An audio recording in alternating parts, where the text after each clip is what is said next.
Hollow Knight is a Metroidvania that bets on a loop of interconnected exploration and unlocks that open, previously impossible paths, always delivering that feeling of there's something hidden here.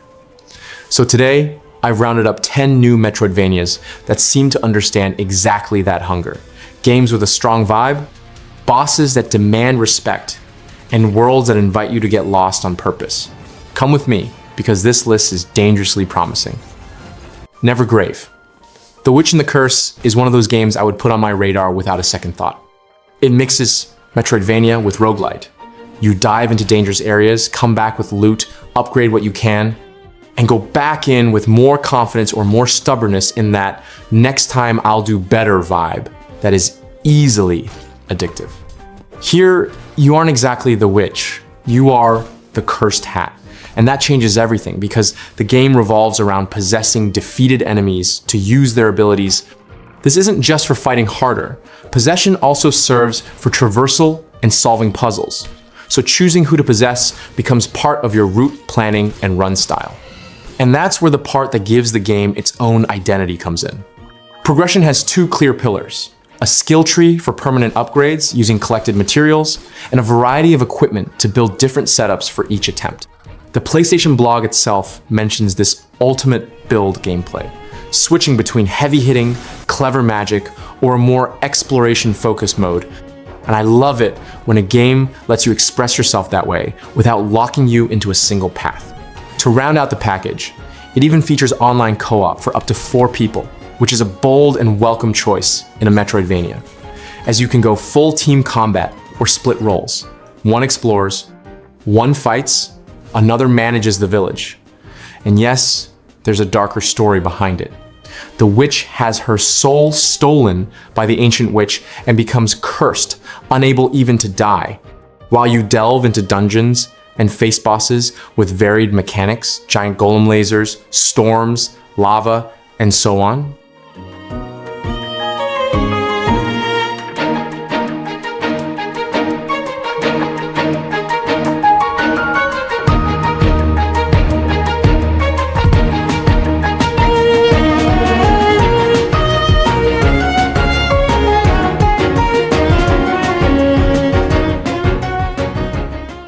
If you're part of the team that finished Hollow Knight and was left with that existential void of, okay, now what? Solateria is one of those Metroidvanias I'd put on my radar right away because it bets on its own unique fantasy. You control a small warrior made of fire on a journey to find the primordial flame, the world's last hope against a dark plague called the Shadow Plague.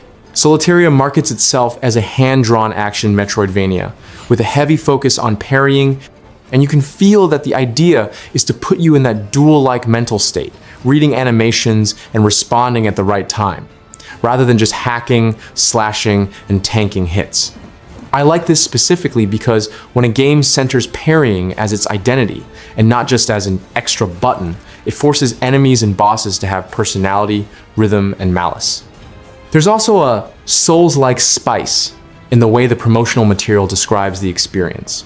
Ruins, a more tragic atmosphere, monsters, bosses, and that promise of intense and stylish combat, where mastering the perfect defense becomes part of your exploration vocabulary. To me, this resonates with those who loved Hollow Knight not just for the map and progression, but for that feeling that every fight teaches you the game's own language, and you become fluent by getting beaten up.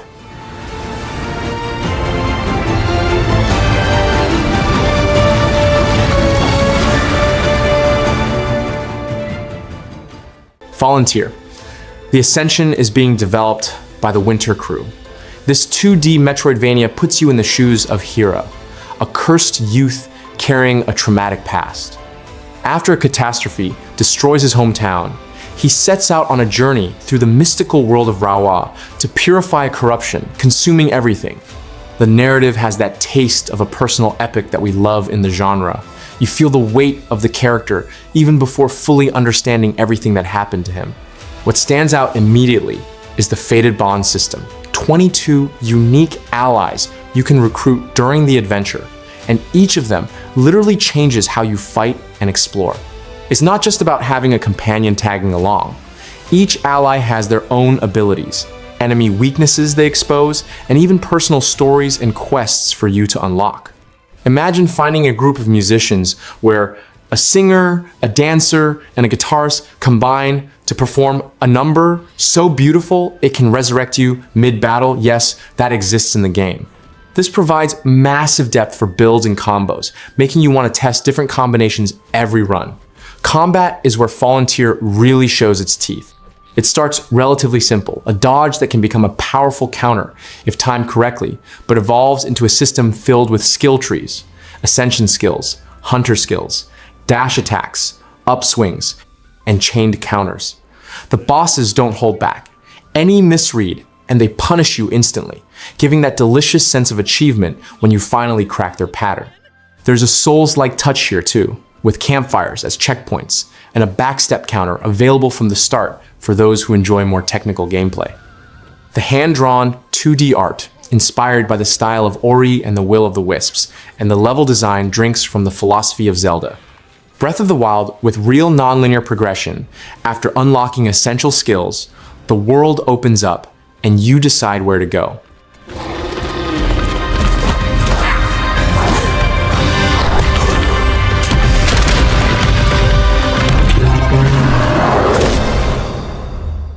Legacy of Kain. Ascendance is a 2D action platformer focused on vertical movement, where combat and movement literally go hand in hand. You fight, dash, use supernatural abilities, and move almost without pause, taking advantage of flight, momentum, glides, and bat swarm transformations to cross gaps and jump straight into new encounters. The stamina mechanic acts as the glue between everything. It fuels everything from attacks to flight and special moves, so you can't just stay in turbo mode all the time. What catches my attention for Metroidvania fans is how the game interconnects paths and vampire abilities. Each character you control brings a different way to read and traverse the world, both in combat and exploration. The trailer and press material make it clear that many areas have obstacles that only open with specific skills: flight, bat transformation, and well-timed dashes, echoing that return later with a new skill, feeling that is the heart of a good Metroidvania. The narrative is heavily tied to exploration and the history of Nosgoth itself, featuring multiple protagonists and scenarios spread across different eras, so each map section also carries a piece of context about the world's past. Visually, the game is a treat. Carefully crafted pixel art, anime-style cutscenes, and 3D sequences inspired by the PS1 era create a very strong identity without feeling like cheap nostalgia. The soundtrack is signed by Cell Dweller, which already indicates the atmosphere will be dense, with a lot of rhythmic and atmospheric weight during battles and tense moments. The detail of keeping the series' original voice cast, with names like Simon Templeman as Kain and Michael Bell as Raziel, reinforces this sense of continuity within the Legacy of Kain universe. With a release scheduled for the 31st of March 2026, on PC, PS5, Xbox Series, and other platforms, I think this is one of the few Metroidvanias you can put on your list, knowing that besides hitting the hearts of Hollow Knight fans, it will also draw the attention of those who love the legacy of Castlevania and Bloodborne, but in a 2D format focused more on fluidity than heavy weight. Sylva, Curse of the Demon Woods, is that type of dark fantasy Metroidvania that starts with a premise I love.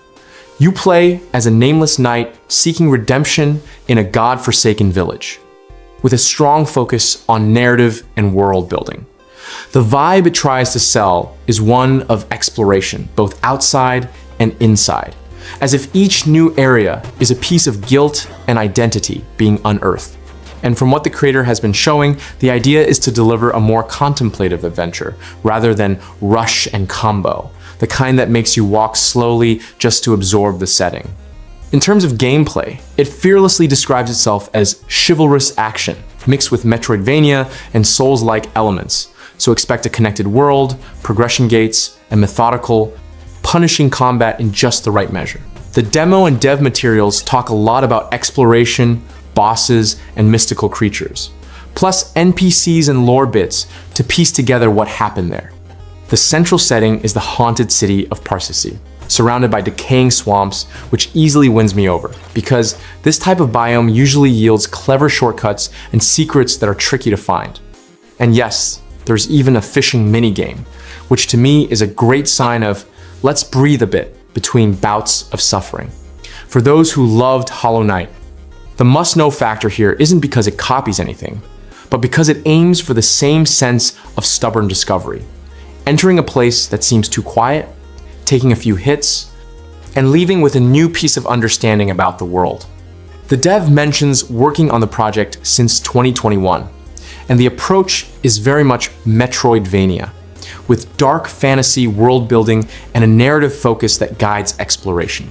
The best part is that you can test it out now, as the demo is out on Steam, and you can already feel if you enjoy this more slow burn, investigative pace.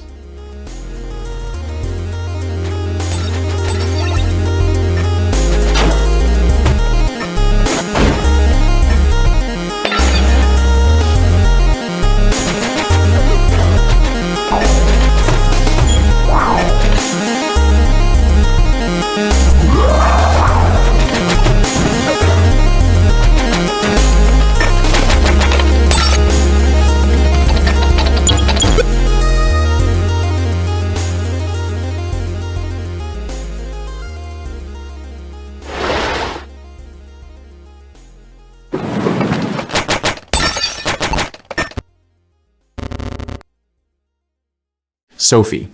Starlight Whispers is a 2D pixel art Metroidvania with a strong narrative lean, the kind I feel hooks Hollow Knight fans not by copying, but by placing you in a world that judges you and yet forces you to keep moving forward.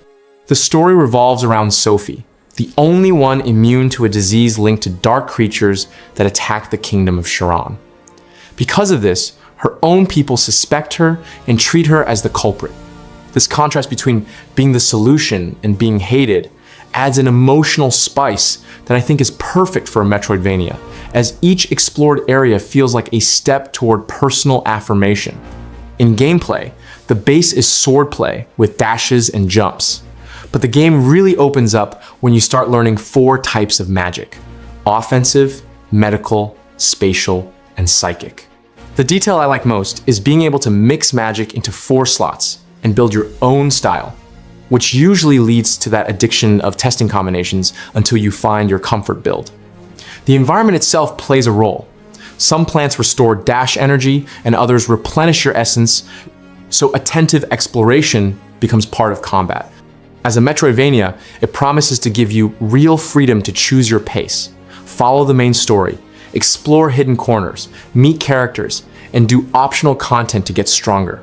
The campaign is divided into 8 chapters, each with its own villain and a boss at the end. So you can imagine a series-like sense of progression, almost episodic, which I personally enjoy because it avoids that directionless mid-game feeling. To top it off, it also markets itself with RPG elements, levels, collectible magic accessories, and kit evolution, helping the journey feel like constant growth. Additionally, the demo has been well received, and the project was a finalist for Best Brazilian Game and Best Indie Game at BGS 2025, which gives extra confidence that it's not just a pretty promise.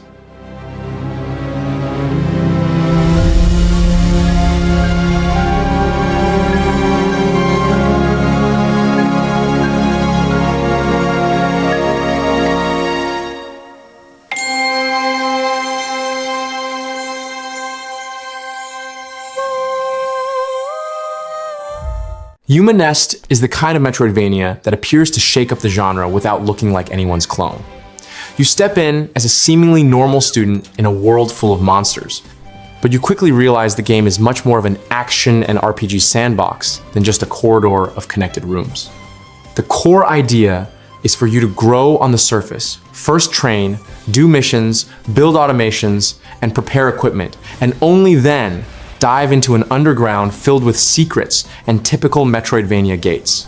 If you enjoy Hollow Knight for the sense of methodical progression and discovery, you'll find something very similar here, just with more life on the surface, and less heavy, dark narrative weight. On the map, the game divides the world into two layers: the open overworld with cities, markets, and training areas, and the Nether, which is the interconnected Metroidvania-style underground full of bosses and secrets. Up top, you deal with a day-night system, do quests, hunt elite monsters, and even build automated systems like training rooms that generate enemies and towers that fight for you, giving it a strong MMORPG and Stardew Valley flavor. I particularly think this part is great for those who get tired of pure explore, die, repeat, because here you can improve stats, gear, and builds before facing the underworld. When you finally enter the underground, the game delivers that structure. Hollow Knight fans know well. A labyrinthine map, skill-locked doors, bosses that grant new mechanics, and the feeling that every mistake is a lesson. The difference here is that you bring along everything you optimized on the surface: player upgrades, gear, and even the way you built your automated combat system. The title also promises appearance customization, classes highlighting a psychic yo-yo class, and mechanics like bikes for travel, combat pets, and even your own house to serve as fast travel. All this arrives on PC in early access on Steam on the 11th of March 2026, developed by the Canadian studio Pyoko, which has been drawing attention precisely for this mix of action RPG, sandbox, and Metroidvania. The game already has a wishlist open and a trailer showing the scene flow, mass combat, and structure building, which smells like the early access will be very playable.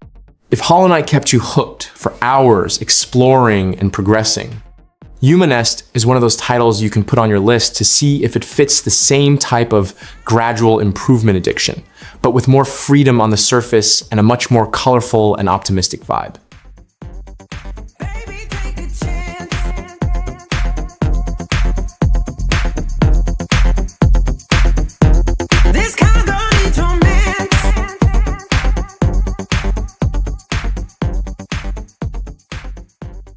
Ollie in the Merchant of Dreams is a Metroidvania that deserves to be on your radar right now.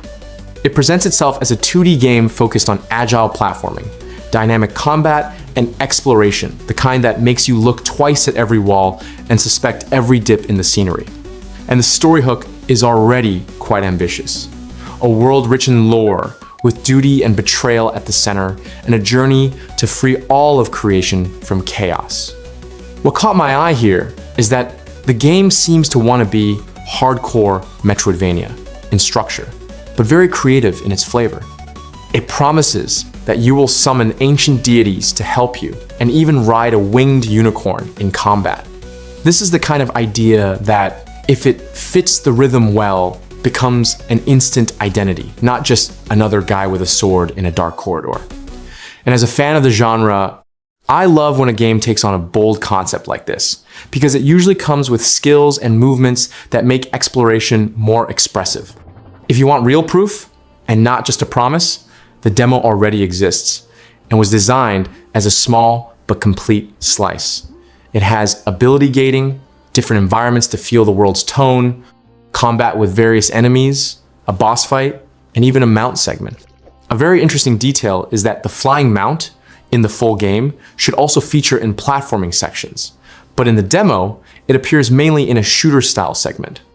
The dev also mentions that these segments connect different areas throughout the main game, so there seems to be variety in pacing beyond walk, hit, open map. The Steam page reinforces this proposal of exploration and action. So I see this game as a strong candidate for those who like sharp movement and combat with weight, but want a more dream fantasy universe and less absolute despair.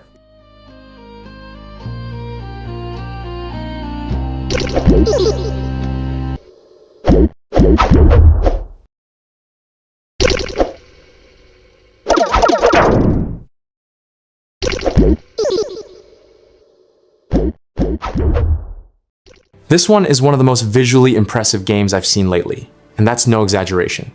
The Eternal Life of Goldman is developed by Weepy Studio and published by THQ Nordic. And the first thing that grabs you by the collar is the completely hand-drawn visual style, frame by frame, in the classic style. 9 years of development using the most artisanal approach possible, results in a world where every island, every character, and every background has a unique identity you don't see in any other game. The most honest comparison I can make is, imagine if Cuphead and Hollow Knight merged, but instead of a 1930s American studio, the vibe was old European fables, with a tone that is simultaneously vibrant and melancholic. The premise already intrigued me. You play as Goldman, an elderly hero with a cane on a singular mission within a tragic archipelago. The goal is to defeat a hidden deity that everyone mentions but no one has ever seen, and the narrative unfolds through exploration and encounters with completely eccentric characters. This type of environmental and enigmatic lore is exactly what Hollow Knight did so well. And Goldman seems to take the same route. You discover the world in pieces, without anyone holding your hand and explaining everything. In gameplay, the Kain is much more than an aesthetic symbol. It is your main weapon, and also the axis of the game's progression. You collect new parts that unlock unique abilities, opening new paths and combat options. The platforming is described as demanding and precise, rewarding those who think about movement instead of just memorizing enemy patterns, which reminds me of that satisfying learning curve Hollow Knight fans know so well. And a decision I find quite brave. The game minimizes forced backtracking as much as possible, so exploration flows more organically, without you wandering around not knowing what to do.